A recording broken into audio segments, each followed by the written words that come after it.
عبادی برنده جایزه صلح نوبل با انتشار بیانیه‌ای از زنان ایران دعوت کرده که سه‌شنبه آینده 17 اسفند ماه همدوش برادران خود و در دفاع از حقوق برابر خود با مردان دست به تظاهرات سراسری بزنند.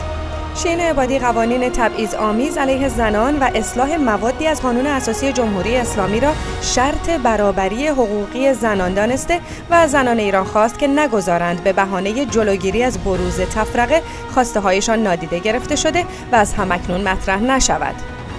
خانم عبادی آغاز تبعیض معاصر علیه زنان ایران را همزاد با جمهوری اسلامی در 32 سال پیش دانست و نوشته است: 32 سال قبل در 8 مارس روز جهانی زن، طبق اطلاعیه‌ای که از صدا و سیمای جمهوری اسلامی قرائت شد، زنانی که کارمند دولت بودند از ابتدایی ترین حق خود یعنی آزادی در پوشش محروم شدند و از آن پس شخصیت و هویت زن ایرانی دستخوش هجوم مردانی شد که حق مادری را پاس نمی داشتند و در قانونشان نوشتند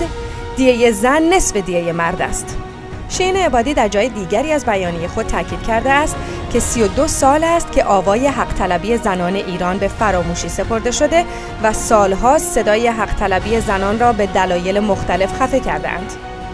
گاه به بهانه سوء استفاده ضد انقلاب، گاه به دستاویز جنگ با عراق، زمانی برای حفظ امنیت ملی و زمانی دیگر به علت مبارزه با استکبار جهانی و دردناکتر آنکه نه تنها حاکمان سیاسی بلکه حتی بسیاری از روشنفکران نیز در به فراموشی سپردن زنان سهیم بودند.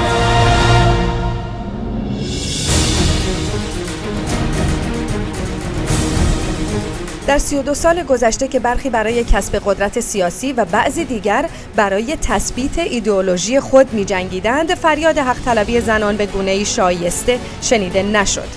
خانم عبادی اضافه می‌کند سیاست پیشگان حق ناشناس مبارزات زنان را برای پیروزی انقلاب فراموش کرده و در قانونشان نوشتند شهادت 2 زن معادل با شهادت 1 مرد است. خانم عبادی ادامه می‌دهد زنان شجاعی که از حق برابر دم زدند و ندای تساوی طلبی سر دادند گرفتار باتوم و شلاق پاسداران رژیم شده و یا سر از زندان‌ها درآوردند. چند نفری هم به چوبه دار سپرده شدند. روزی که رهایی انسان و نه فقط مردان را جشن بگیریم، فرزندانمان تاریخ را به گونه‌ای دیگر خواهند نوشت.